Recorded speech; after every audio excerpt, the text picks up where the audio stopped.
Gladiator a été élu meilleur film de l'année.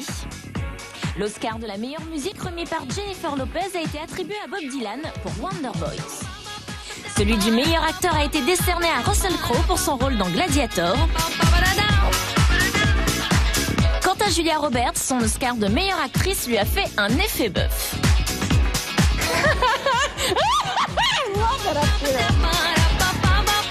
Et la soirée s'est clôturée sur une grande fête où là encore les stars étaient nombreuses et au cours de laquelle Monsieur Elton John a donné un concert privé avec Nelly Furtado. La nouvelle Pronywell a été cambriolée la semaine dernière dans son appartement londonien. On lui aurait notamment dérobé le collier de Liz Taylor qu'elle avait acheté aux enchères. Robbie Williams aurait immédiatement interrompu ses vacances à Tenerife pour venir réconforter l'ex-Spice désespérée. Le chanteuse Whitney Houston devrait être la prochaine James Bond girl et assurer la BO du film comme Grace Jones ou Tina Turner avant elle. La chanteuse aurait déjà donné un accord de principe mais doit trouver un arrangement financier avec la production. Chanceux aussi, Puff Daddy a été acquitté et échappe donc à 15 ans de prison. Je rends gloire à Dieu et je remercie ma mère d'avoir été à mes côtés.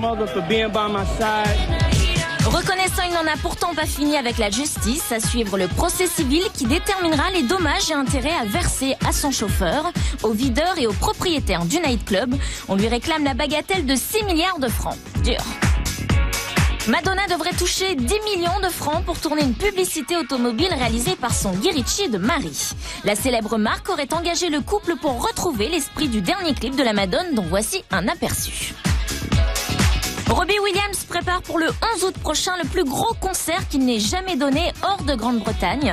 Il jouera devant 65 000 personnes dans un stade en Allemagne, pays où il s'était fait agresser en février dernier, à croire que Robbie soigne le mal par le mal.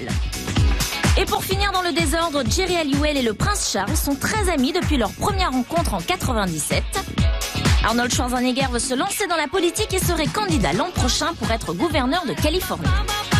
Britney Spears louerait les services d'un sosie pour assurer sa sécurité. Et les NSYNC ont enfin eu la joie de rencontrer le roi de la pop, Michael Jackson, en personne.